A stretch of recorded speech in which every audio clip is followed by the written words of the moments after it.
is so perfect, we almost forget the dancer. But there can be no dance without a dancer. We cannot see the dancer because our vision, our attention becomes so surface-oriented. To identify the dancer in the dance, either you must get immersed in the dance, that you also become the dance, that you are not a spectator, you are it. Then you know the dancer by experience, you're touched by it.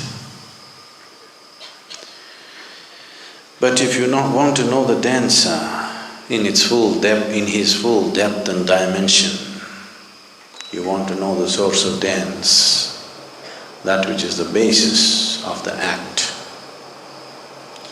then you must be able to pay absolute attention. In a way, staying away from the dance. These things look contradictory. On one level I'm saying you must plunge into the dance. Another level I'm saying you must be able to watch the dance with utmost intensity.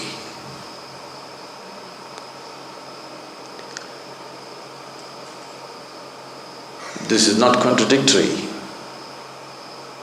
because you know the world is round. Nothing contradicts anything. It is just that when you look at it, fragmented, if you cut it down into pieces and look at it, everything seems to be contradictory. So, if you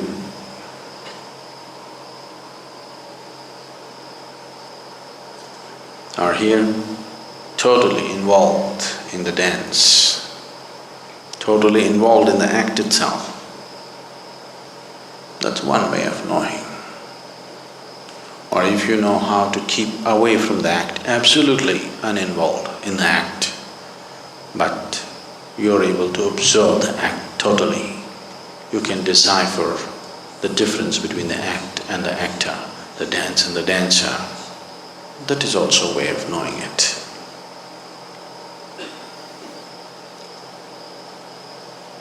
The second takes much more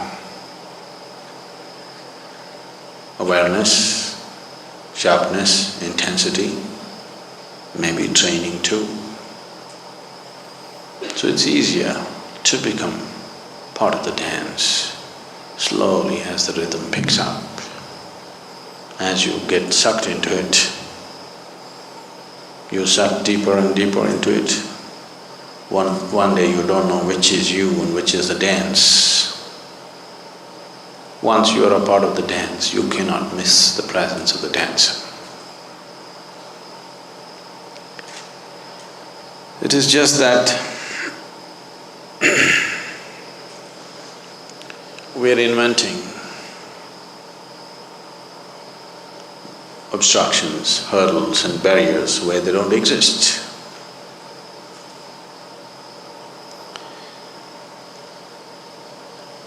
Recently, someone asked, I'm 54 years of age. He thinks that's a long time. And I have seen so many spiritual teachers, but I have never been drawn to anybody like you. I'm helplessly being drawn towards you. What is it that you got? So I said, I don't have anything that you don't have. It is just that all of us were given a seed that had the possibility of boundlessness. You are a very careful man.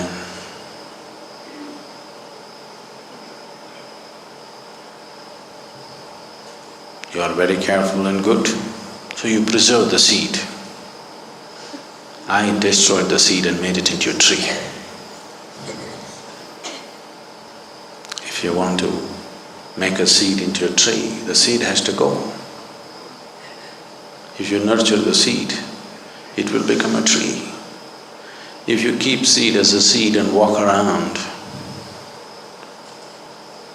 it's stupid actually. But it is not. Preserving yourself is considered smart. Allowing yourself to be demolished, to destroy the limited possibility of what an individual person is not considered smart. To be exclusive and to be preserved is considered smart. So after all, you are a smart man. So smart, you even conned life. Too smart. So once you become like this, there is no possibility of you being part of any act. You can neither be aware and just watch it, because that takes a different kind of dispassion, nor can you jump into it and become a part of it.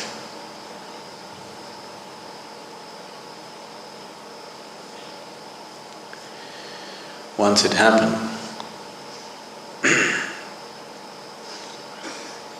Abe Maxwell met a painter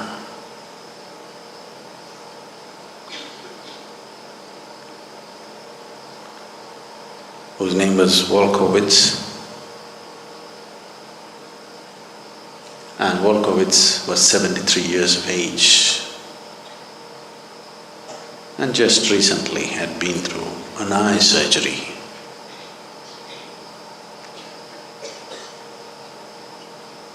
So he said, "You just been through an eye surgery.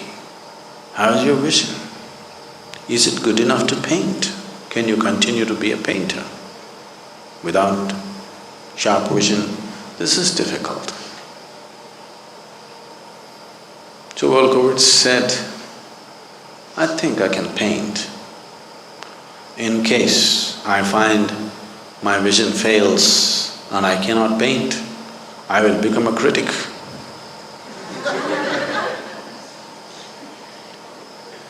You can become an art critic if you can't see anything.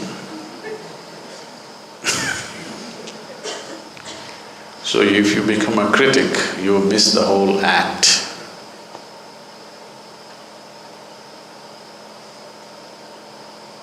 Either you be a painter or you be a lover of art. If you're a critic, you miss the whole point. You'll know neither this nor that. And this keeps happening all the time. Self-appointed critics simply waste their lives. I forget his name. One great literary critic said this: "I have seen statues and portraits of authors, poets, artists, but never of a critic."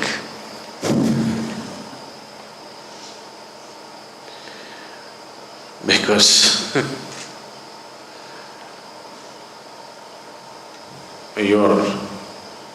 you're a parasite like life. You don't have a life of your own.